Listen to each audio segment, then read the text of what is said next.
ಮೊನ್ನೆ ನಾವು ಸುಮಾರು 20 ದಿವಸ ಹಿಂದೆ ಒಂದು ಗುಡಿ ಕಟ್ಟಿದ್ದೇವೆ. ಯಾವ ಪ್ರಕಾರ ಕಟ್ಟಿ ತಾಲೂಕದಾಗ ನಾವು ಹೆಸರು ತೊಗೊಂಡು ಆ ಪ್ರಕಾರ ಇನ್ನೂ ಕಳಸ ಕಟ್ಟಿಗೆ ಅದೇ ಥರ ನಾವು ಇನ್ನೊಂದು ಹೆಸರು ತೊಗೊಂಡಂತ ನಾವು ಮೀಟಿಂಗ್ ಕರೆದಾಗ ಅಲ್ಲಿ ಎಲ್ಲ ನಮ್ಮ ಕುರುಬ ಬಾಂಧವರು ಉಪಸ್ಥಿತಿದ್ದರು. ಆವಾಗ ಅವ್ರ ಚರ್ಚೆ ಆಯಿತು.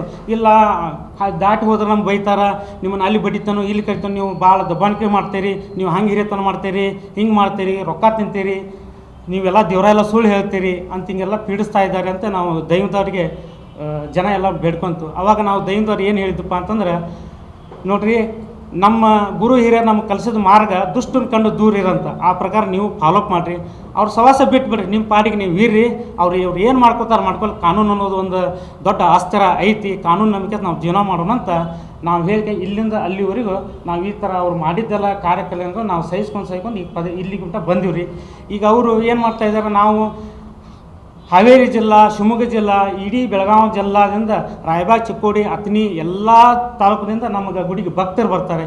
ಪದೇ ಪದೇ ಹಾಲು ಮತ್ತು ಸುಳ್ಳು, ಈ ಭಂಡಾರ ಸುಳ್ಳು ಐತಿ, ಇಲ್ಲಿ ದೇವ್ರು ಹೇಳೋದು ಕರೆ ಇಲ್ಲ ಅಂತ ಪದೇ ಪದೇ ನಮಗೆ ಹರಾಸೆಟ್ ಮಾಡಿ ಈ ಭಗತಿರ ಸುಖನ ನಾವು ಮೋತಿ ತೋರಿಸ್ದಂಗೆ ಈ ಸಂದರ್ಭವನ್ನು ನಾವು ಉಂಟು ಮಾಡ್ತಾಯಿದ್ದಾರೆ. ಅದಕ್ಕೆ ದಯವಿಟ್ಟು ವಿನಂತಿ ಮಾಡ್ಕೋದೆ, ಇದು ಸತ್ಯನೇ ಇರೋದು. ಇದು ಈ ಕೂಡಿ ಶ್ರೀಗಳು ಹೇಳಿದ್ದಾರೆ, ಹಾಲು ಕೆಟ್ಟರು ಹಾಲು ಮತ ಕೆಡಂಗಿಲ್ಲ ಅಂತ. ಹಂಗೆ ಹಾಲು ಮತ ಯಾವ ಕೆಡಂಗಿಲ್ಲ. ಭಂಡಾರ ಐತಿ, ಭಂಡಾರದಿಂದನೇ ಎಲ್ಲ ಜಗತ್ತೈತಿ ಅನ್ನೋ ನಂಬಿಕೆ ನಮ್ಮಲ್ಲಿ ಐತಿ. ಆ ನಂಬಿಕೆ ಇಟ್ಕೊಂಡು ನಾವು ಬದುಕ್ತಾ ಇದ್ದೇವೆ. ಅದು ಬಹಿಷ್ಕಾರ ಅನ್ನೋದು ನಾವು ಪದ ಕೇಳಿದ್ದೇನೆ ಇದೇ ಮೊದಲು ಸಲ. ನೀವು ನಮ್ಮ ಊರಾಗ ನಮ್ಮ ಸುತ್ತಮುತ್ತ ನಾವು ಬದುಕೋದು 22 ಹಳ್ಳಿ ಊರಿನ ನಡಕ ಮಧ್ಯೆ ಏನೋ ಒಂದು ತಪ್ಪು ತಡೆ ಆದ್ರೂ ಆ ಶಬ್ದವನ್ನು 22 ಹಳ್ಳಿಗೆ ದೈವಕ್ಕೆ ಹೋಗ್ತಿತ್ತು ಅನ್ನೋದು ಅರಿವು ನಮಗಿದೆ. ನಮ್ಮ ಹಿರಿಯರು ಬಡ್ಡಿಂದ ಕಾಲದಾಗ ನಡ್ಕೊಂಡು ಬಂದ ಪದ್ಧತಿ ಇದೆ. ಕಟ್ಟು ಸುಳ್ಳು ಇದೆ. ಅಲ್ಲಿ ಮಾತಾಡೋಂಥ ಮಾತುಗಳು ಕಳಿಸೋದ ಬಗ್ಗೆ ವಿಚಾರವಾಗೈತಿ. ಅವತ್ತು ಅವರು ಕರಿಯಪ್ಪ ವಿಠ್ಠಲ್ ಸಾಂಬ್ರೇಕರ್ ಅವರು ಆ ಜಾಗದಾಗ ಇದ್ದರು. ನಾವು ಕಳಿಸೋದು ವಿಚಾರಗಳು ಚರ್ಚೆ ಮಾಡೋ ಟೈಮ್ದಾಗ ಅವ್ರು ಇದ್ದರು.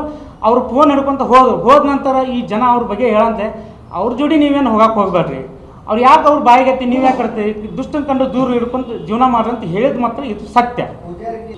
ಅದು ನಾವು ಇನ್ನೂವರೆಗೂ ಲಕ್ಷಾಂತರ ಜನ ಭಕ್ತರು ಬರ್ತಾರೆ ಸರ. ಗುಡಿಗೆ ಬರಬೇಡ ಅನ್ನೋ ಹಕ್ಕು ನಮಗಿಲ್ಲ, ದೇವ್ರು ನಮಗೆ ಕೊಟ್ಟಿಲ್ಲ ಭಗವಂತ.